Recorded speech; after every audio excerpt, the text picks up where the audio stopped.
Hi guys, it's Carissa and Lucy, and oh my gosh, I have not filmed my week 17 video yet, and it's week 19 now, and I was going to combine it with 18, but I realized that it would be too long, and I like to try and keep them as short as possible so that editing is not a nightmare, because after a long work day, one of the last things I want to do is sit at my desk and edit for 3 or 4 hours and feel confined to that space all day long. But I want to put content out. I want to make videos. So I try to be really careful about how long I record for, and I try to really plan out ahead of time the things that I'm going to discuss. So if you haven't seen them yet by now, I have started recording separately videos where I want to share gifts with you guys that I've received, because it means a lot to me, and I just want to be able to thank some of you who I can't thank any other way. Some of you, I don't have your address or your email or any other way to identify you. I mean, that's very rare, but most of the time I try and reach out right away. But if I can't, and if I can't send a thank you card, this is one of the best ways, in my opinion, to make sure that you see that I received the gift and I get to talk to you about it. So that will also help cut down on the length of the weekly updates. But week 17, what I should have done when I recorded week 16, I had mentioned how I needed a new doctor, and I had said something about an upcoming appointment with a midwifery group, but I cut it out because I thought it sounded wrong, and I didn't think that I had articulated properly what I meant to say. And I didn't want it to sound offensive, because it was the opposite of what I had intended. But basically what I had said was that I was leaning towards working with a midwife because I feel like they care more. And then when I was going back through and editing, I was like, that sounds terrible, because I don't mean to imply at any point that anyone who is in that line of work in any capacity doesn't care. But I just found my doctor to be very hands-off. He never would make suggestions to me about things to take or do. He would never ask me active questions. Basically, he only ever would tell me when I needed to have certain blood work done and what appointments I'd have next. And everything else he would leave up to me. And I know in this day and age of the internet, it's probably difficult for doctors because people probably come barging in with all sorts of things that they want to discuss that they read about online. And I'm not saying that I have never asked a doctor before about something from the internet, but I walk in there with absolutely nothing for him. I really don't have anything to complain about or any major ailments to seek assistance with. So I could tell he'd always be like, nothing, you don't have any questions for me? But sometimes I'd be like, why don't you have any questions for me? You know, I would like a little bit more of a hands-on approach. So I had already been a little bit bummed out that I wasn't working with a midwife, but I was intimidated by the process because I also want to work with someone who is not against C-section, someone who's open to the fact that it could happen, that it could need to happen. I would prefer to avoid it, of course, but I also want responsible care. In this, and see, this, I feel like this is such a sensitive thing to talk about. I'm not saying that there are midwives who would be irresponsible about it, but I do know of people who have had their own personal experiences where their labor and their subsequent C-section put them in a really difficult and frustrating place because of the delays in hopes to avoid it. So I'm not the kind of person who's really going to make a birth plan. My birth plan is to just have a healthy baby and to live through the process. Those are my only goals. I don't even care if it's really difficult and frustrating and stressful and traumatizing. I actually don't care about any of those things because I realize that that's all a possibility, no matter what you plan ahead for. So I just want to live and I just want my baby to be okay and healthy, and we'll get through anything. Okay, sorry. Actually, someone from that office just called me to ask me a question. And I'm also going to be a little distracted because I'm waiting for a video to process, and I need to contact someone as soon as it's up, and I'm on my way out the door shortly to go to my aunt's house for a little bit of pool time with my cousin and sister and nieces, but which oh my gosh, you know, just speaking of being busy and not making videos and all of that, I really feel guilty about playing hooky a little bit from work this afternoon and putting some things off that I really need to do, but I just don't like to turn down an opportunity to spend time with family. So, and I feel like it's well worth it, and there will always be things to do. There will always be a to-do list. So, family is important. So, I'm sorry if I sound rushed. But anyway, that is my hope. And I'm also in contact with a doula that I'll hopefully be meeting with, who is available for my delivery date, or my expected due date. And that's really exciting. And I feel really strongly that I've made a good decision. I haven't met with them yet. I have an appointment on the 18th. But I feel like I've made a good decision to speak with the midwifery group because they're affiliated through a hospital, and they are really all about making sure that the experience is exactly what the patient wants. I've done a lot of reading on it, and I just feel really good about their overall philosophy.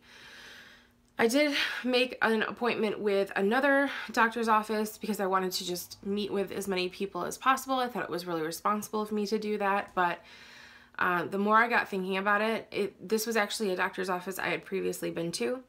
I was trying to become a new patient of someone else there, but I forgot that that's near impossible. If you've been with one doctor at a practice, they want you to just keep going back to that doctor, even though it was 6 years ago. And even though she's a good doctor, she's actually my sister's doctor. She delivered one of my nieces. There's a reason why I stopped seeing her, and I wouldn't want her to be my gynecologist. She's very, very popular. She's really hard to get in to see. When you finally get in to see her, you wait for over an hour every time, and I just can't see myself being less frustrated with all of that going forward. So I did cancel that, and I'm crossing my fingers that my appointment on the 18th goes well. But anyway, I should have left that in because a lot of you asked me about that, and it was very sweet. I wasn't annoyed or anything, but I just thought I would have answered that question if I just left that one sentence in and not been so sensitive about if I was being offensive or not. Okay, so week 17, something really exciting happened. I woke up on the morning of July 24th and I sneezed first thing when I sat up. And I think I actually felt movement. I think that was the very first time I felt movement. And after that, I felt like I was addicted to it. I needed to feel it again because I just wanted to be sure. So every time I sneezed after that, I was really excited about it, but nothing happened. And it was days before I felt movement again. By now, because it's been a while, I can tell you that I do notice when it happens. It's so brief. I enjoy it so much, but it goes away so quickly, and I can't really duplicate it. I have eaten fruit and gotten a little bit of movement after the fact, but that doesn't always happen, so I'm not going to just scarf down fruit just so that I can feel it, but I'm really looking forward to that being the case on a regular basis. And not, I feel like in order to know if it's happening or not, I have to like hold my breath and really focus, because I can't just go about my life and notice it. It's almost like I have to just, wait a minute, is that what I think it is? And really pause and wait. And then by that point, who even knows if it's psychosomatic and I'm just making it up? I don't know. So, but that was really, really exciting. I thought you guys would appreciate something Mike said. I asked him if he thought I should get a, like cheap set of headphones so that I could play music on my belly. And Mike was like, why do you have to do that? Just put an earbud in your belly button. Yep. I have been doing some reading on it, and I think that there's like a point where the music can be too loud or too upsetting or distracting, supposedly. So that stresses me out more than not doing it at all.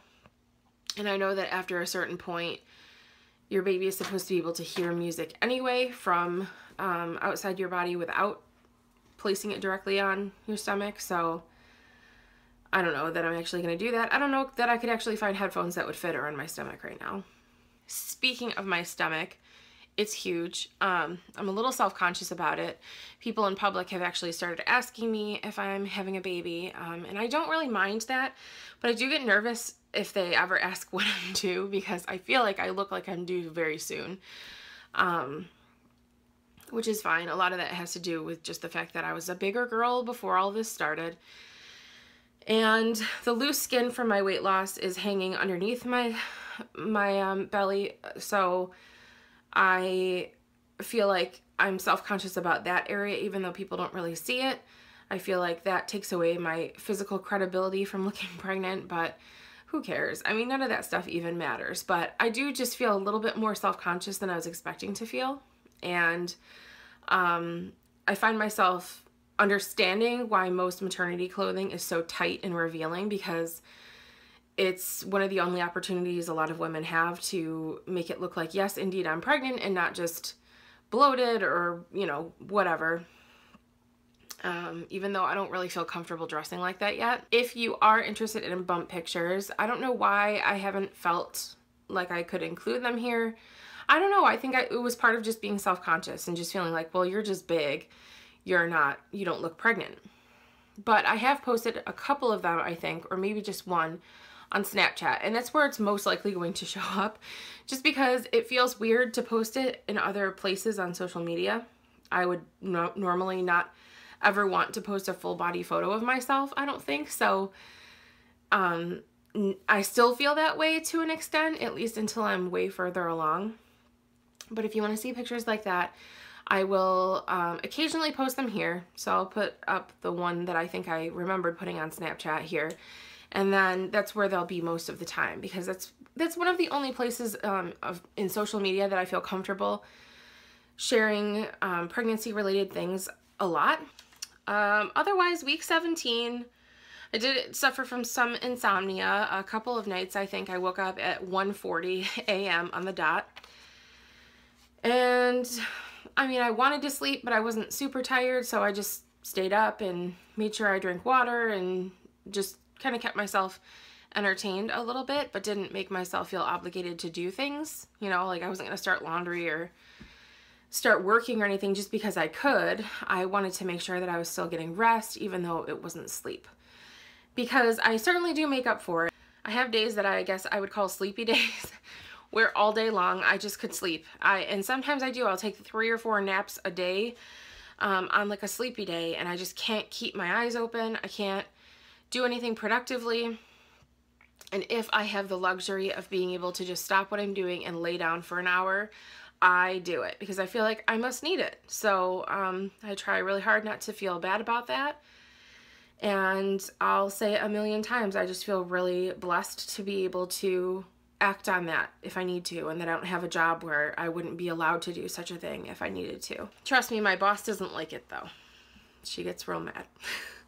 But that, I think, wraps it up for week 17. I know week 18 I had a whole lot more to talk about, and I realized that I had forgotten to make a week 17 video because I was making notes in my phone about week 18, and I was like, I have a lot of notes for week 18, and it felt super short. It felt like it was 3 days long. It really did, which is kind of terrifying.